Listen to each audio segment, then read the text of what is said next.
Hey there, Dean Mannix. Thanks so much for all the feedback on the first vlog in this series. Really excited about it. Now, if you're pulling all of your people together for a sales kickoff, please keep this in mind. The self-reflection, the conversations, and the personal planning that your people do at a kickoff event are far more important than the presentations they listen to and watch. Now, both are fun, but the conversations are more important. And in the last vlog, I provided you with insight into how you can use the Sales Growth Blueprint and the drivers of sales growth as a fantastic structure, reflection, and planning tool.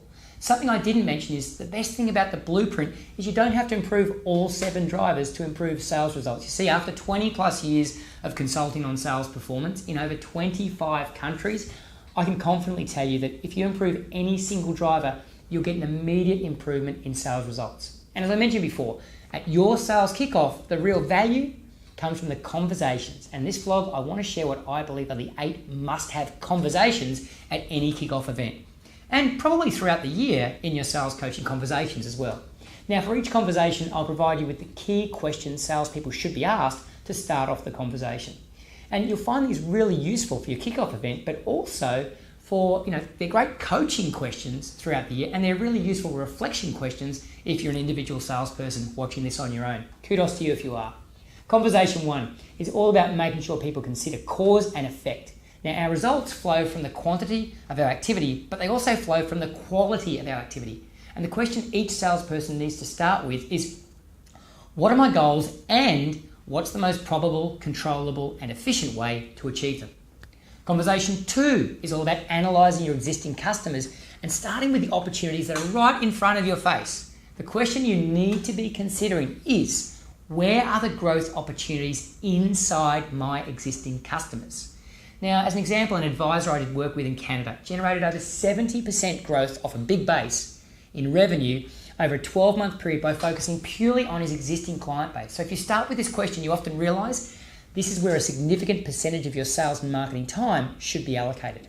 Conversation 3 is all about smarter targeting. So much sales and marketing energy is wasted on people and mediums that are never going to provide a return for your time, your effort, and your energy. So you must be doing more of the right activity with the right people at the right times if you want to achieve major sales growth without sacrificing your health, your personal life, and all the other things that really should matter to you. The question to consider here is, what type of people or companies am I most able to deliver value to and capture my fair share of that value? You see, there's no point in providing massive client value unless you're capturing your fair share.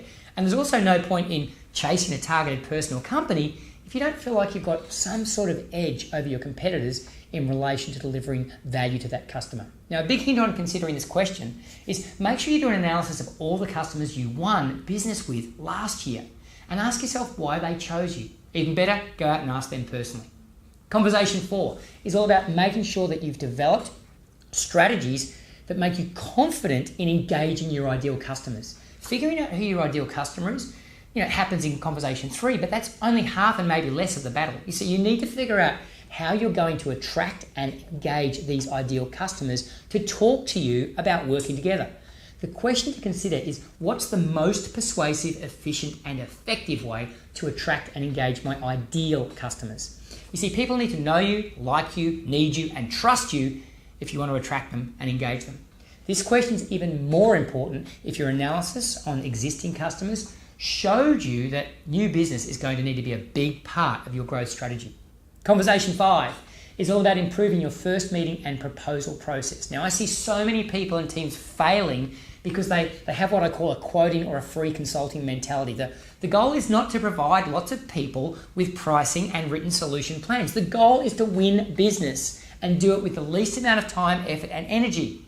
The question to consider at your kickoff and throughout the year is, what are the most efficient and effective ways to convert interest into confirmed need and genuine opportunity into new customers? And I constantly like to remind people that there's usually a 40% uplift in profit achieved from a 10% improvement in conversion. Conversation 6 is all about leveraging the credibility, networks, and goodwill of others as part of your sales growth strategy. So who can help me is a question not enough salespeople ask, and one of the more powerful activities I really like to do in kickoff events. I really like to dig deep into this question to highlight all the ways that salespeople can grow through the efforts and introductions of others. Conversation 7 is generally ignored, and it relates to sales confidence and motivation. Now, I love the debate around whether competence is more important than confidence. I actually believe confidence is the #1 determinant of success for salespeople. And there's an abundant amount of research from very credible institutions supporting that. I'm not saying you don't need to be competent. I'm just pointing out that a competent person that doesn't have the confidence to do business development or close deals is probably not going to be a successful person. The question to consider for this is, really, what can I do daily and monthly to maintain consistently high levels of motivation and confidence in executing my sales growth plan? Okay, and finally, conversation 8 is about the thing we all know we need to be successful but don't really like, and that's accountability and feedback on reality. Now, if we want to achieve a disciplined, effective, and efficient approach to sales growth, we need to be measuring, monitoring, and paying attention to our results on a daily basis. The question here is, what are the 3 most valuable leading or lagging indicators of success, and how can I measure, monitor, and hold myself accountable to these? Now, I remember working with a wonderful woman in New York who was struggling to get the 20 calls per day made that she needed to. Now, she knew they mattered. She believed in their value, but she was finding it difficult to make them happen.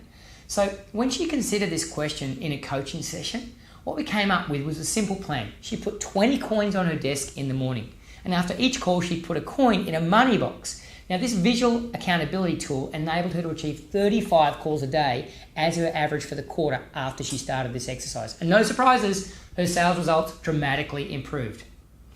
So there's 8 great conversations to consider, including in your sales kickoff. Now, if you're doing a major kickoff, please speak to my team about having me along as a conference presenter.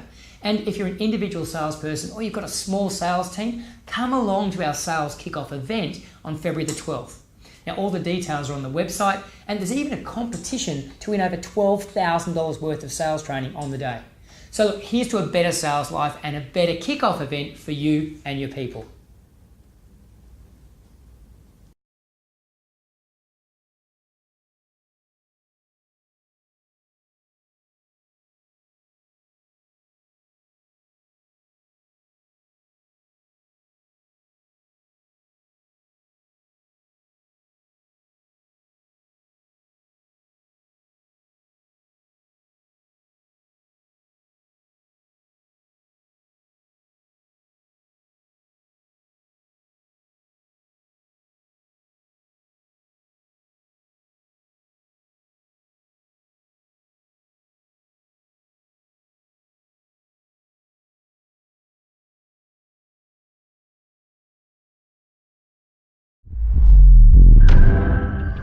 Thanks so much for watching that video, and I hope you found it valuable and educational and useful for your role in sales. So if you did, please share it. Remember, sharing's free, and every other salesperson out there needs all the help they can get.